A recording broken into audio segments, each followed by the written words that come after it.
Mes chers compatriotes guinéens et africains, comme on avait tous constaté depuis hier, le décret lié à la télévision nationale, un décret lu par le général Amara Kamara, là où le général Mamadi Doumbouya a gracié le capitaine Moussa Dadis Kamara.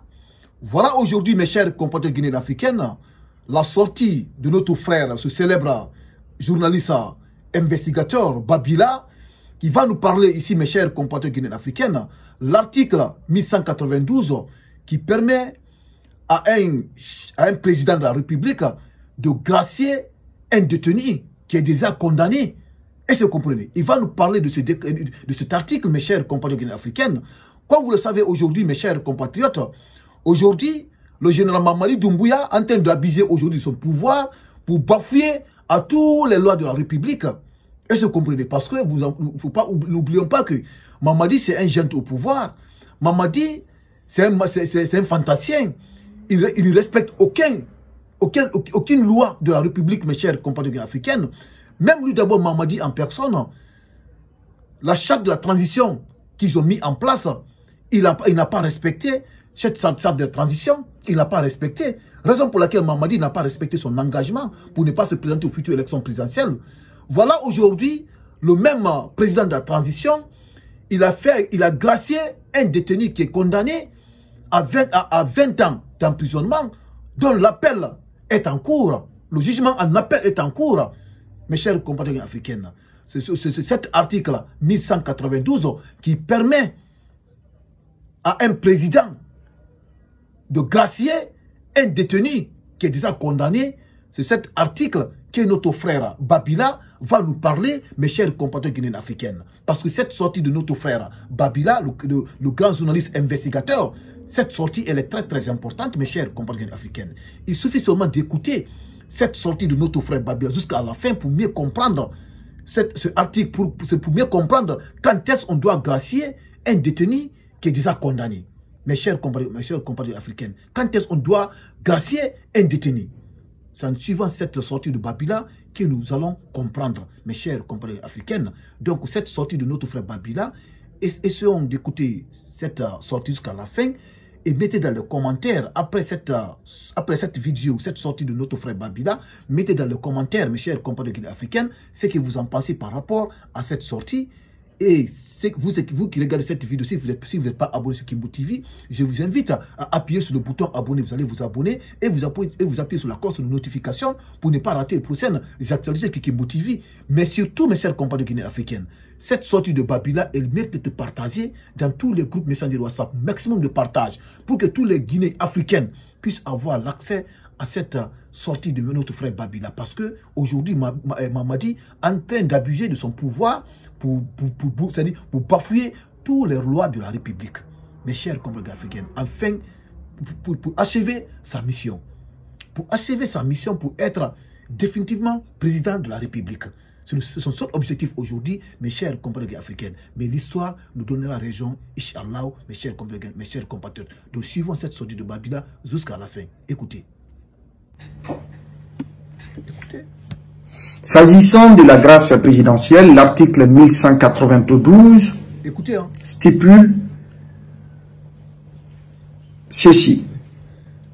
La grâce est une dispense d'exécution de la peine accordée par le président de la République aux condamnés frappés d'une condamnation définitive et exécutoire.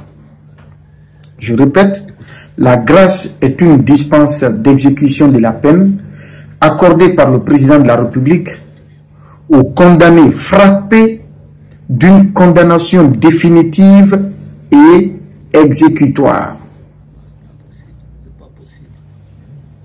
Le droit de grâce, l'alinéa 2 du même article, stipule: le droit de grâce est exercé par le chef de l'État et n'est susceptible de qu'un recours.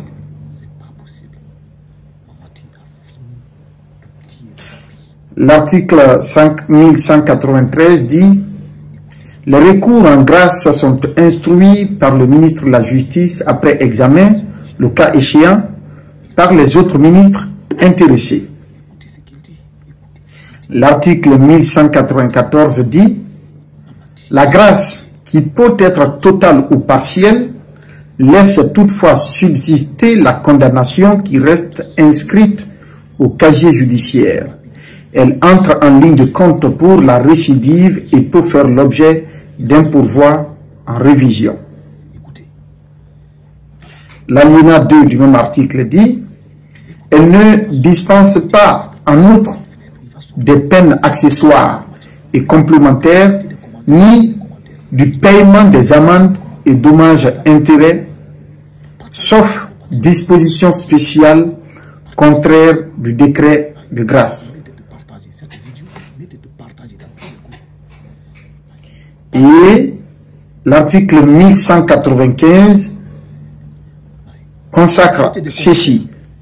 Il existe une catégorie de grâce, dite grâce amnistiante, qui possède tous les effets de l'amnistie, mais est seulement réservée aux condamnés qui obtiennent la grâce. Elle est une sorte d'individualisation de l'amnistie, mesure en principe général et impersonnel. Voilà un peu ce que la loi dit sur la grâce présidentielle. Mais je voudrais vous ramener un peu aux dispositions de l'article 1192, qui dit que la grâce est une dispense d'exécution de la peine accordée par le président de la République aux condamnés frappés d'une condamnation définitive et exécutoire. Le procès des événements du 28 septembre a rendu son verdict en première instance. Le dixit. Ça veut dire que le droit de recours est valable, ou en tout cas a été valable, pour tous ceux-là qui ont estimé que le droit n'a pas été dit, de se transporter devant la cour d'appel de Conakry, qui est la juridiction supérieure. De la cour d'appel de Conakry, on peut même se retrouver à la cour suprême, qui est la juridiction suprême du pays, pour exercer un pourvoi en cassation. Alors, puisque nous étions en première instance, et vous le savez, en tout cas, beaucoup le savent, qu'au lendemain de la condamnation prononcée par le tribunal de première instance de Dixine dans l'affaire des événements du 28 septembre 2009, les avocats du capitaine Moussa Dadis Camara avaient bien déclaré qu'ils vont exercer un droit de recours contre la décision de condamnation qui a été prononcée contre leur client. Et des informations nous font croire ou certifient, en tout cas de ce que nous appelons du milieu judiciaire, qu'effectivement, qu'il y a eu un recours, que les avocats, pas que de Dadis, plusieurs avocats des condamnés en première instance avaient exercé le droit de recours devant la cour d'appel de Conakry. Ce qui veut dire que la condamnation prononcée par le tribunal de première instance de Dixine était une condamnation en suspens. Parce que, à partir du moment où le droit de recours en appel a été exercé, la décision de condamnation qui a été prononcée en amont n'est toujours pas définitive. Et la loi dit que pour qu'un droit ou pour qu'un décret de grâce présidentielle soit accordé à un condamné, qu'il faudrait que la condamnation soit définitive. La condamnation et du capitaine Moussa Dadis Camara et d'autres accusés dans le cadre de ces événements, de ce procès du 28 septembre 2009, n'était pas encore définitive. Mais le décret de grâce est intervenu alors que la décision finale était attendue. La décision finale n'était pas encore prononcée. Ça, c'est du point de vue droit. Je ne pourrais pas m'étaler là-dessus. On laisse cette aventure aux juristes pour, n'est-ce pas, aller en profondeur. Nous nous limitons sur le côté superficiel du droit. Mais la profondeur des choses revient aux spécialistes du domaine. Ça, c'est la première observation qui, pour moi, constitue une violation du droit. Ça, c'est le premier élément. Par ailleurs, dans la même décision de condamnation, le juge a prononcé, c'est-à-dire après avoir condamné le capitaine Moussa Dadis Camara à 20 ans de prison, puisque c'est de lui on parle aujourd'hui, il dit que cette condamnation est assortie d'une période de sûreté de 10 ans. C'est-à-dire qu'aucune décision de clémence, que ce soit une grâce présidentielle ou quoi que ce soit, ne pouvait intervenir en sa faveur avant d'avoir purgé 10 ans de prison.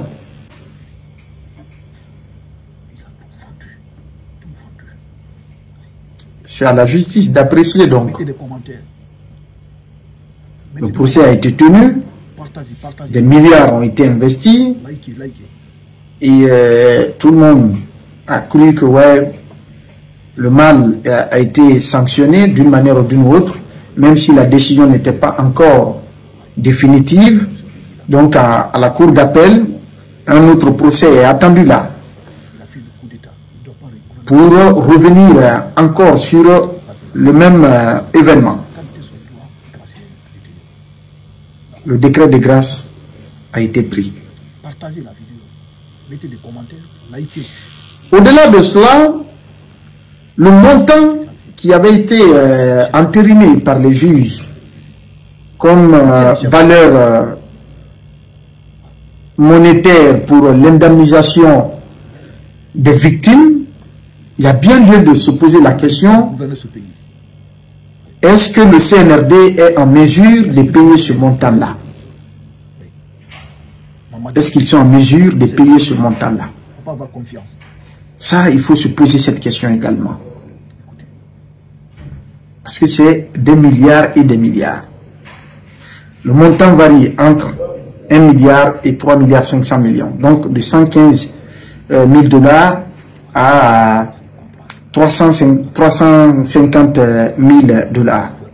C'est dans l'intervalle là. Et la totalité du montant, je n'ai pas les chiffres maintenant là, c'est énorme. Ils l'ont annoncé. Annoncer une mesure est une chose, l'appliquer en est une autre. Le second élément, c'est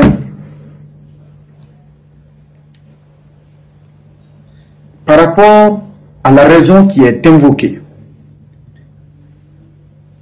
Ceux qui font la demande de grâce peuvent invoquer les motifs pour lesquels ils font la demande de grâce adressée à la présidence ou adressée à la personne du président. Mais lui, dans la prise de décision du décret de grâce qu'il va vouloir accorder à un condamné, n'a pas de motif à évoquer. Autrement dit, de ce que nous apprenons des juristes, que les décrets de grâce présidentielle, puisque c'est à la discrétion de celui qui prend ce décret, du président lui-même, il n'a pas à donner une quelconque raison que ce soit pour motiver sa décision.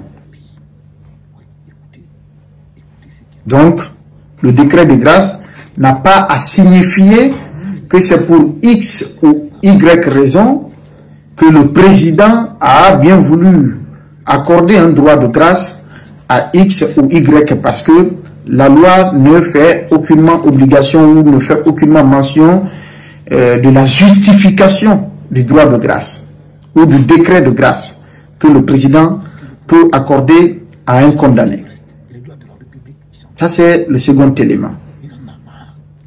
Et dans le même sillage, puisqu'on parle de raisons de santé, c'est vrai, le capitaine Dadis, nous lui devons le respect dû à son rang, cette considération due à son statut d'ancien chef d'État. Et d'ailleurs, je l'ai toujours dit, vous pouvez révisionner nos émissions antérieures, que ce soit dans le Before GG, que ce soit dans les informés et même dans Mini Libre. J'ai eu à le dire plusieurs fois. Oui, je suis pour la justice. Oui, je suis pour la justice. Je le répète encore.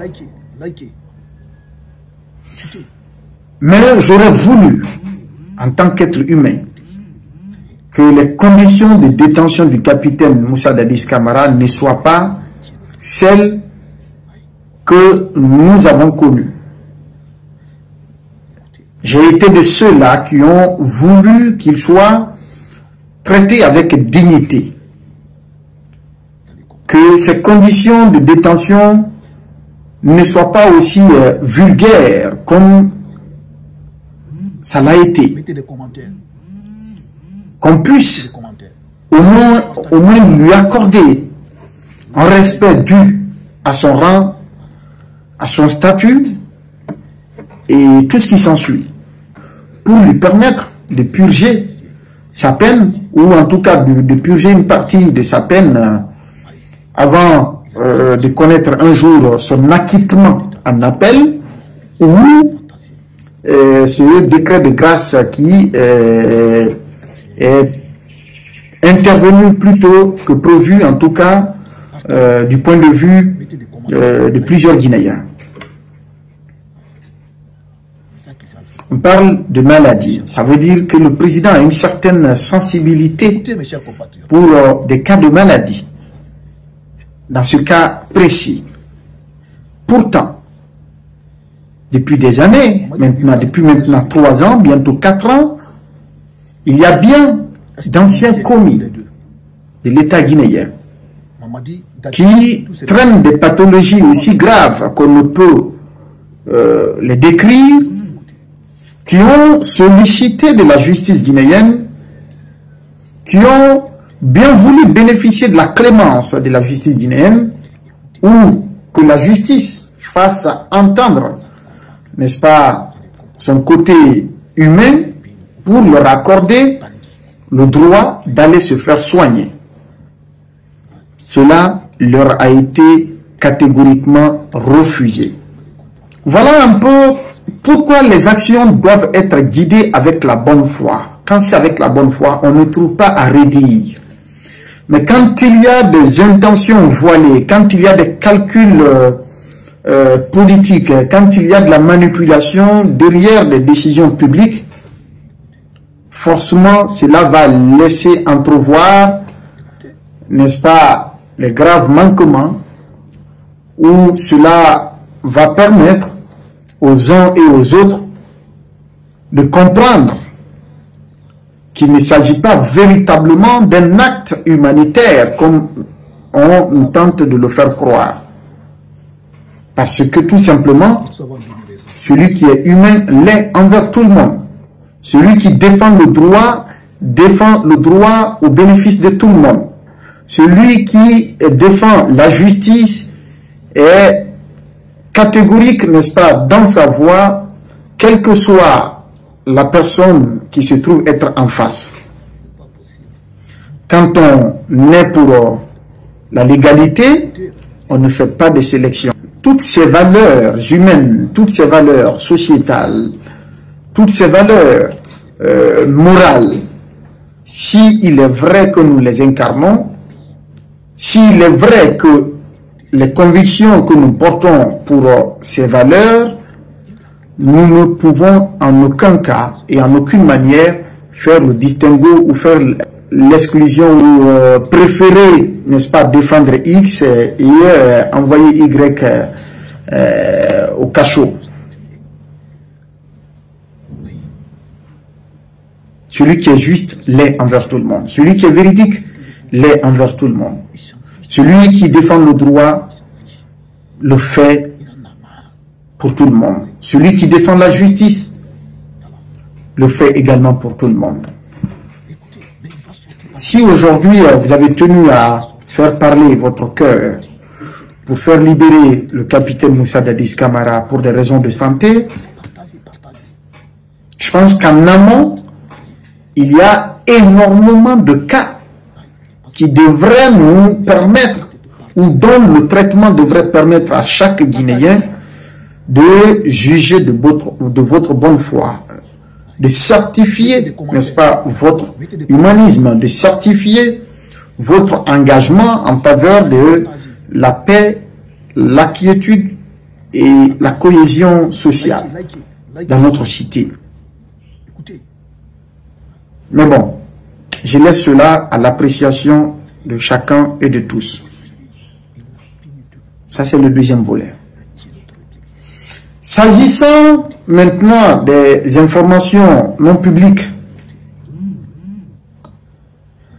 qui tournent autour de cette libération de ce décret de grâce,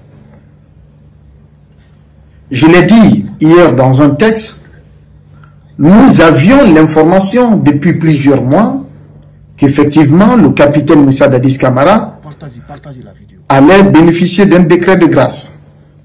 D'ailleurs, nos sources basées auprès du palais Mohamed V de Conakry nous avaient fait croire que le décret devrait intervenir en fin d'année 2024. Mais visiblement, cela a changé parce que le procès venait à peine de connaître son aboutissement en première instance. Les victimes qui devraient être dédommagées ou indemnisées n'avaient pas encore la réponse de l'État guinéen par rapport à leur indemnisation. Est-ce qu'il fallait faire intervenir cette décision de grâce en amont, bien avant de régler la question d'indemnisation? Je pense que les analyses ont pesé pour le contraire. Il fallait procéder autrement. Ainsi, le décret de grâce a retardé. Le décret de grâce a retardé. Et pour vous amener à comprendre que effectivement cette information est la piste la plus plausible dans cette affaire,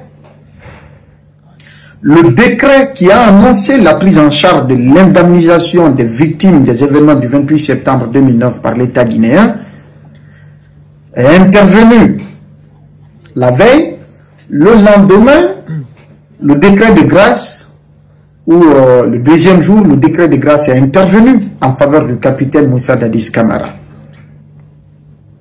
qui n'est d'ailleurs pas le seul condamné dans le cadre de ce procès-là. Et pourquoi la particularité du capitaine Dadis? Ils diront que c'est pour des raisons de santé. Et dans ce cas, est-ce que tous les condamnés qui sont en prison dans le cadre de ce procès des événements du 28 septembre sont aujourd'hui en bonne santé? Est-ce que c'est seulement le capitaine Moussa Dadis Camara qui se trouve être malade parmi les détenus, parmi les condamnés du procès des événements du 28 septembre 2009? Je dirais non. Je vais vous donner des exemples. Vous connaissez déjà le cas du colonel Claude Pivy, Coplan. Tout le monde connaît son état de santé, même si on n'a pas son bulletin de santé. Et récemment, je crois que c'était entre octobre, novembre et décembre, je ne me rappelle plus de la date, je l'avais annoncé. Le ministère de la Défense nationale avait autorisé au commandant Aboubakar Diakité Toumba d'aller se faire soigner à l'étranger. La décision avait été prise. Les documents avaient été dûment signés. Les avocats du commandant Toumba Diakité ne me diront pas le contraire. Le commandant Toumba devrait quitter la Guinée pour aller se faire opérer ailleurs. Mais à la dernière minute, j'ignore encore ce qui s'est passé, ce qui a bien pu se passer pour emmener les autorités à revenir sur leur décision. Finalement, ils ont refusé au commandant Toumba d'aller se faire soigner. Il y en a d'autres qui souffrent. Il y en a d'autres qui souffrent. Mais après, le décret de grâce, ça ne s'explique pas. C'est à la discrétion du président. On respecte cela. Mais je voudrais juste faire remarquer que quand on veut faire dans la bonté, dans l'humanisme, quand on veut privilégier la paix et l'unité nationale, j'aurais aimé que nous ayons peut-être ce qu'on appelle la justice transitionnelle, en un mot. Parce que le procès est intervenu pour sanctionner une dérive qui devrait servir de leçon pour les futurs gouvernants et notamment pour le CNRD qui malheureusement est même en train de faire pire que le régime du CNDD. Mettez des commentaires. Mettez des commentaires. Partagez la vie. Ça c'est l'autre volet de mon analyse. Mais au-delà, comme je l'ai dit, cette libération du capitaine Dadis, à mon humble avis, a une interprétation ou un sens ou une signification beaucoup plus politique que sociale, beaucoup plus politique qu'humanitaire, beaucoup plus politique que pour des raisons de cohésion ou d'unité nationale. Je l'ai dit, le capitaine Dadis était devenu, au lendemain de sa condamnation, une marchandise politique pour le CNRD.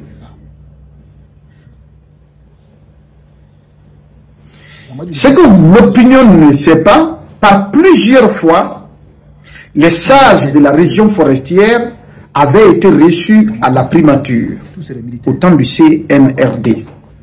Que ce soit au temps du Premier ministre Goumou, que ce soit au temps du Premier ministre Baouri, les sages de la Guinée forestière avaient été reçus plusieurs fois, que ce soit à la présidence ou encore à la primature. Les sujets qui étaient en discussion, je ne saurais tout dire, mais ils ont été rencontrés plusieurs fois. Au-delà, lorsque le CNRD avait commencé à mettre sur la place publique sa volonté de confiscation du pouvoir, la campagne a commencé par la région forestière. L'émissaire du ministre et secrétaire général de la présidence avait été au chevet des sages de la ville de Nzérékoré pour leur signifier la volonté du président Mamadi Doumbouya de se maintenir au pouvoir. Écoutez, hein. Et la réponse des sages de la Guinée forestière est sans équivoque par rapport à cette sollicitation de soutien de la Guinée forestière à la candidature du général Mamadi Doumbouya, mais autre que la libération des fils de la forêt qui sont détenus, notamment le capitaine Moussa Dadis Camara.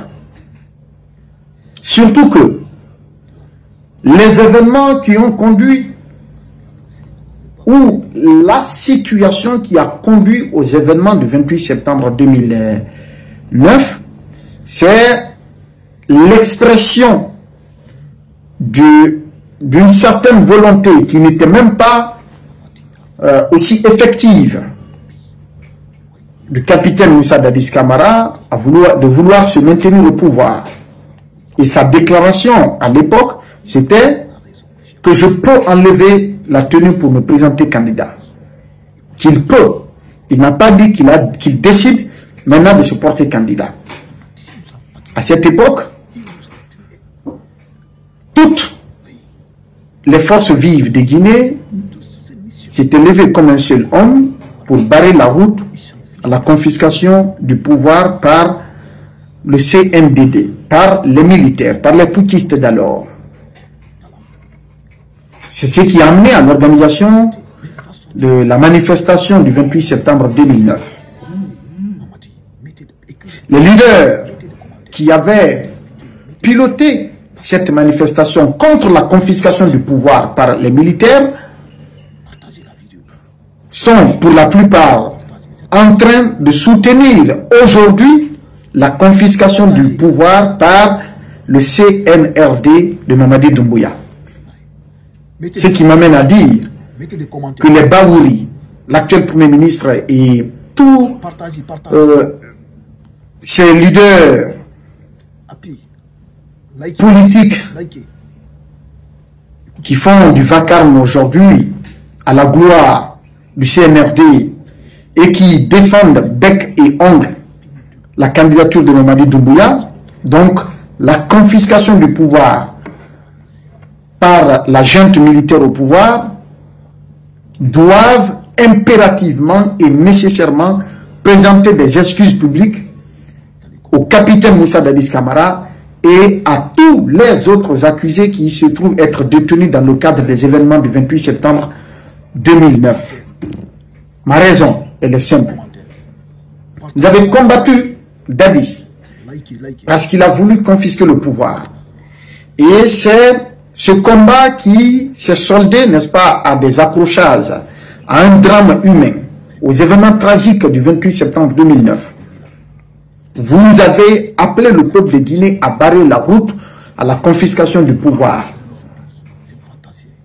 à la dictature militaire, pour promouvoir ce que vous appeliez à l'époque la démocratie, l'état de droit, l'alternance politique ou l'ordre constitutionnel. C'est au nom de ces valeurs que vous avez invité le peuple guinéen. 15 ans après, vous êtes en train, vous-même, vous, les politiques, les mêmes politiques, les Baouri, vous revenez vous dresser devant ce même peuple de Guinée pour leur demander de soutenir la confiscation du pouvoir par un autre groupe militaire, pour soutenir la candidature d'un autre chef de junte, d'un autre président de transition qui est arrivé par coup d'État sanglant, à la différence du coup d'État du 28 de décembre 2008. Le coup d'État du CNDD n'a pas connu, n'est-ce pas, de bain de sang, n'a pas fait de victimes. La prise du pouvoir par le CNRD n'a pas fait de victimes, et dans les rangs des civils et dans les rangs de l'armée. Mais celui du CNRD a fait couler du sang et des civils et des militaires. Malgré cela, vous n'êtes pas gêné de vous donner le plaisir de vous dresser devant le peuple de Guinée pour demander son soutien à la candidature de Mamadi Doumbouya. Chose que vous aviez combattue hier en faveur du capitaine Moussa Dadis Camara. Écoutez, hein.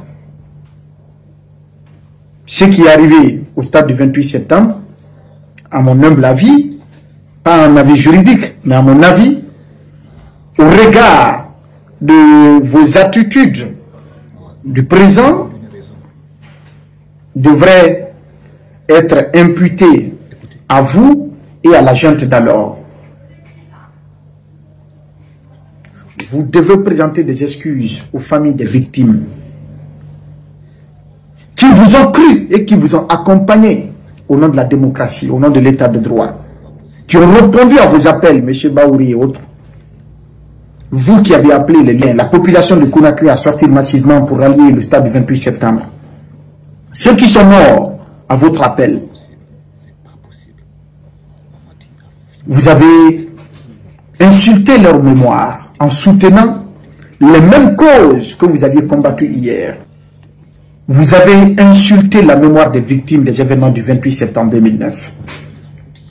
Et vous avez causé du tort à d'autres citoyens.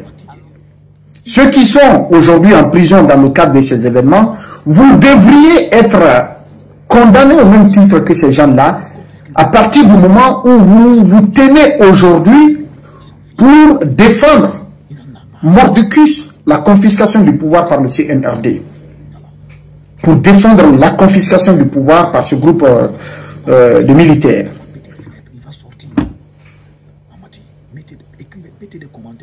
Voilà mon avis là-dessus. Mais au-delà de tout ce que je viens de dire, qu'est-ce qui pourrait aussi expliquer